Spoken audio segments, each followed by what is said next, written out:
ಮಿಥುನ ರಾಶಿಯವರ ಈ ವಾರದ ಭವಿಷ್ಯ ಮತ್ತು ಗ್ರಹಗತಿಗಳ ಬದಲಾವಣೆಯಿಂದ ನಿಮ್ಮ ಜೀವನದಲ್ಲಿ ಉಂಟಾಗುವ ಸಕಾರಾತ್ಮಕ ಪರಿಣಾಮಗಳ ಬಗ್ಗೆ ಅತ್ಯಂತ ವಿವರವಾಗಿ ತಿಳಿದುಕೊಳ್ಳೋಣ. ಮಿಥುನ ರಾಶಿಯವರಿಗೆ ಈ ಸಮಯವು ಒಂದು ರೀತಿಯಲ್ಲಿ ಹೊಸ ಚೈತನ್ಯವನ್ನು ನೀಡುವ ಕಾಲವಾಗಿದೆ. ನಿಮ್ಮ ರಾಶ್ಯಾಧಿಪತಿಯಾದ ಬುಧ ಗ್ರಹದ ಸಂಚಾರವು ನಿಮ್ಮ ಬದುಕಿನಲ್ಲಿ ಯಾವ ರೀತಿಯ ಮಹತ್ವದ ಬದಲಾವಣೆಗಳನ್ನು ತರಲಿದೆ ಮತ್ತು ನೀವು ಈ ಸಮಯದಲ್ಲಿ ಯಾವ ರೀತಿ ನಡೆದುಕೊಂಡರೆ ಯಶಸ್ಸು ನಿಮ್ಮದಾಗುತ್ತದೆ ಎಂಬುದನ್ನು ಈ ವಿಡಿಯೋದಲ್ಲಿ ಸಂಪೂರ್ಣವಾಗಿ ತಿಳಿದುಕೊಳ್ಳೋಣ.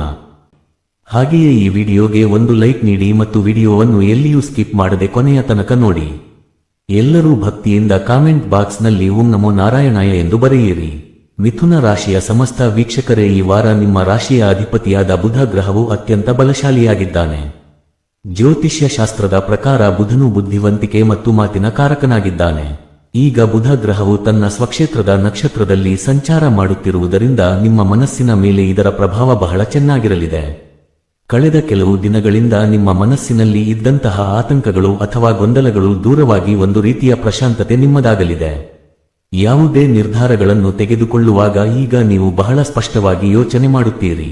ಈ ಮಾನಸಿಕ ನೆಮ್ಮದಿಯು ನಿಮ್ಮ ಕುಟುಂಬದ ಮೇಲೂ ಉತ್ತಮ ಪ್ರಭಾವ ಬೀರುತ್ತದೆ. ಇನ್ನು ವೃತ್ತಿ ಜೀವನದ ಬಗ್ಗೆ ನೋಡುವುದಾದರೆ ಉದ್ಯೋಗಿಗಳಿಗೆ ಈ ವಾರ ಅತ್ಯಂತ ಮಹತ್ವದ್ದಾಗಿದೆ. ನಿಮ್ಮ ಕೆಲಸದ ಸ್ಥಳದಲ್ಲಿ ಮೇಲಧಿಕಾರಿಗಳು ನಿಮ್ಮ ಕಾರ್ಯಕ್ಷಮತೆಯನ್ನು ಗಮನಿಸಿ ಹೊಸ ಜವಾಬ್ದಾರಿಗಳನ್ನು ನಿಮ್ಮ ಹೆಗಲಿಗೆ ಹಾಕಲಿದ್ದಾರೆ. ಇದು ನಿಮಗೆ ಆರಂಭದಲ್ಲಿ ಸ್ವಲ್ಪ ಒತ್ತಡ ಎನಿಸಿದರೂ ಭವಿಷ್ಯದ ದೃಷ್ಟಿಯಿಂದ ಇದು ಒಂದು ದೊಡ್ಡ ಏಳಿಗೆಯ ಹಾದಿಯಾಗಿದೆ. ವಿಶೇಷವಾಗಿ ಸರ್ಕಾರಿ ಮತ್ತು ಖಾಸಗಿ ವಲಯದಲ್ಲಿ ಕೆಲಸ ಮಾಡುತ್ತಿರುವ ಮಿಥುನ ರಾಶಿಯವರಿಗೆ ಈ ವಾರ ಸ್ಥಾನಪಲ್ಲಟ ಅಥವಾ ವರ್ಗಾವಣೆಯ ಸೂಚನೆಗಳು ಬಲವಾಗಿ ಕಂಡುಬರುತ್ತಿವೆ. ನೀವು ಬಯಸಿದ ಜಾಗಕ್ಕೆ ವರ್ಗಾವಣೆಯಾಗುವ ಸಾಧ್ಯತೆಗಳು ಇವೆ ಅಥವಾ ಕಚೇರಿಯಲ್ಲಿ ನಿಮ್ಮ ಜವಾಬ್ದಾರಿಗಳು ಬದಲಾಗಬಹುದು. ಈ ಬದಲಾವಣೆಯನ್ನು ನೀವು ಸಕಾರಾತ್ಮಕವಾಗಿ ಸ್ವೀಕರಿಸಿದರೆ ಮುಂದಿನ ದಿನಗಳಲ್ಲಿ ಉತ್ತಮ ಪದೋನ್ನತಿ ಸಿಗುವುದರಲ್ಲಿ ಸಂಶಯವಿಲ್ಲ.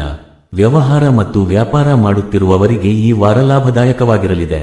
ವಿಶೇಷವಾಗಿ ಯಾರೆಲ್ಲ ಪಾಲುದಾರಿಕೆ ವ್ಯವಹಾರವನ್ನು ಮಾಡುತ್ತಿದ್ದೀರೋ ಅವರಿಗೆ ತಮ್ಮ ಪಾಲುದಾರರಿಂದ ಉತ್ತಮ ಸಹಕಾರ ದೊರೆಯಲಿದೆ. ಹಳೆಯ ಬಾಕಿ ವಸೂಲಿಯಾಗುವ ಸಾಧ್ಯತೆ ಇದೆ ಮತ್ತು ಹೊಸ ಹೂಡಿಕೆಗಳ ಬಗ್ಗೆ ಮಾತುಕತೆ ನಡೆಸಲು ಇದು ಪ್ರಶಸ್ತವಾದ ಸಮಯವಾಗಿದೆ. ನಿಮ್ಮ ಚತುರ ಮಾತುಗಾರಿಕೆಯಿಂದ ಹೊಸ ಗ್ರಾಹಕರನ್ನು ಆಕರ್ಷಿಸುವಲ್ಲಿ ನೀವು ಯಶಸ್ವಿಯಾಗುತ್ತೀರಿ. ಮಾರುಕಟ್ಟೆಯಲ್ಲಿ ನಿಮ್ಮ ಘನತೆ ಹೆಚ್ಚಾಗಲಿದೆ. ಆದರೆ ಯಾವುದೇ ಒಪ್ಪಂದಗಳಿಗೆ ಸಹಿ ಹಾಕುವ ಮುನ್ನ ಪತ್ರಗಳನ್ನು ಸರಿಯಾಗಿ ಓದಿಕೊಳ್ಳುವುದು ಉತ್ತಮ.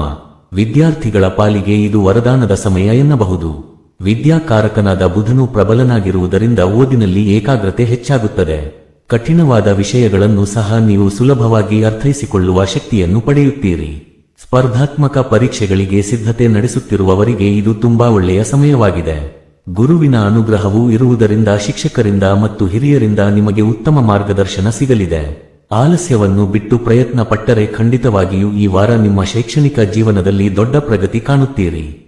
ಈ ವಾರದ ಅದ್ಭುತ ಫಲಗಳನ್ನು ಇನ್ನೂ ಹೆಚ್ಚು ಮಾಡಿಕೊಳ್ಳಲು ಮತ್ತು ಸಣ್ಣ ಪುಟ್ಟ ಅಡೆತಡೆಗಳನ್ನು ನಿವಾರಿಸಿಕೊಳ್ಳಲು ಜ್ಯೋತಿಷ್ಯ ಶಾಸ್ತ್ರದ ಪ್ರಕಾರ ಕೆಲವು ಪರಿಹಾರಗಳನ್ನು ಮಾಡಿಕೊಳ್ಳುವುದು ಅವಶ್ಯಕವಾಗಿದೆ.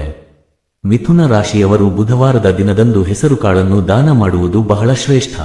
ಸಾಧ್ಯವಾದರೆ ಹಸಿರು ಬಣ್ಣದ ಬಟ್ಟೆಯನ್ನು ಧರಿಸಿ ಅಥವಾ ಹಸಿರು ಬಣ್ಣದ ವಸ್ತುವನ್ನು ನಿಮ್ಮ ಬಳಿ ಇಟ್ಟುಕೊಳ್ಳಿ.